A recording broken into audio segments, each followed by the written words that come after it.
Ya, saudara, hati-hati jangan copot maskermu sembarangan. Berbahaya. Bisa tertular COVID, saudara ya. Sekali lagi jangan copot masker saudara sembarangan. Ya, saudara, ada satu ayat yang sangat penting dan kita banyak yang tahu sih ini latar belakangnya cerita apa. Yohanes 8 ayatnya yang ke-11. Jawabnya, tidak ada Tuhan. Lalu kata Yesus, aku pun tidak menghukum engkau. Pergilah dan jangan berbuat dosa lagi mulai dari sekarang. Saudara masih ingat ini cerita tentang apa? Ya, perempuan yang berbuat zina. Ya, jadi ini tentang kasih Tuhan yang begitu besar ya. Tuhan bukan hendak setuju dengan perzinahan. Dan pada saat itu Yesus tidak dalam rangka membela perempuan itu. Dan kemudian melarang orang menghukum agar dia bebas. Bukan, saudara. Ya, sekali lagi Tuhan Yesus ada di sana karena dia ingin menunjukkan bahwa kasih Allah itu memberikan pengampunan, memberi kesempatan orang untuk menjalani kehidupannya. Dan sebuah kesalahan harus mendapatkan konsekuensinya. Iya, itu betul. Tapi tidak harus dihukum mati. Bahkan ketika kesalahan itu sudah mendapatkan hukuman yang tetap, hukuman itu pun perlu kita perhatikan. Menghukum yang kemudian menyakiti, menghukum yang bersifat menindas, menghukum yang tidak manusiawi, atau menghukum dalam arti kata mendidik dia. Oke, itu hal lain, saudara. Tapi dari bacaan itu tadi kita menjadi mengerti bahwa betapa besar kasih Tuhan. Sehingga ketidakadilan itu bagi Tuhan Yesus bukan perkara sederhana. Kan kalau kita baca laki-lakinya nggak ada. Kan aneh, berzina kok laki-lakinya nggak ada. Ya mestinya laki-lakinya juga mendapatkan hukuman yang sama.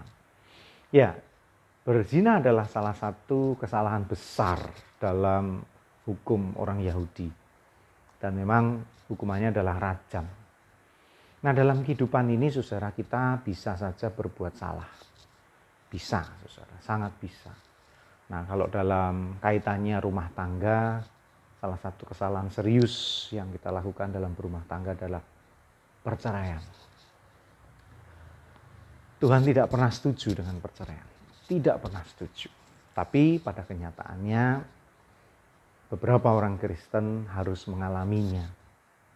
Nah, lalu bagaimana kalau itu terjadi? Ya, kita tolong dia untuk mengakui kesalahan dan dosanya. Dan yang lebih penting adalah membimbingnya untuk tidak berbuat dosa yang lain, tidak berbuat dosa yang lebih jauh, atau bahkan mengulangi berbuat dosa perceraian itu kembali. Nah, untuk itulah perlu kebesaran hati untuk menerima saudara-saudara kita yang mengalami perceraian, agar dipulihkan kehidupannya. Kan sudah jatuh. Ya, jangan ditimpa tangga lagi, ya kan? Sudah jatuh, jangan diinjak-injak lagi. Mari kita bantu dia untuk bangkit. Kita beri kesempatan untuk memperbaiki kehidupannya seperti yang Tuhan Yesus lakukan.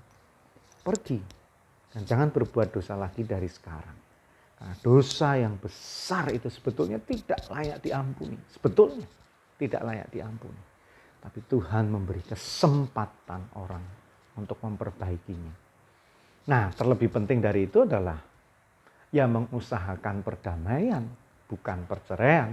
Mengusahakan kerukunan, bukan perceraian. Itu yang jauh lebih penting, saudara.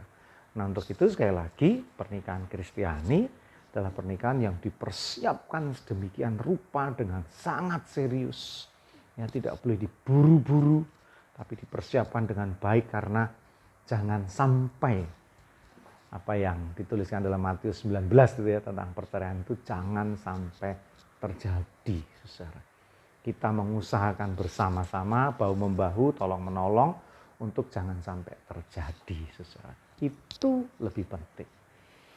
Kiranya kasih karunia Tuhan bersama dengan saudara, sehingga saudara bisa mengasihi sesama, terutama pasangan saudara dengan seutuhnya, dengan setulusnya, dan membina rumah tangga saudara sampai hanya maut yang memisahkan.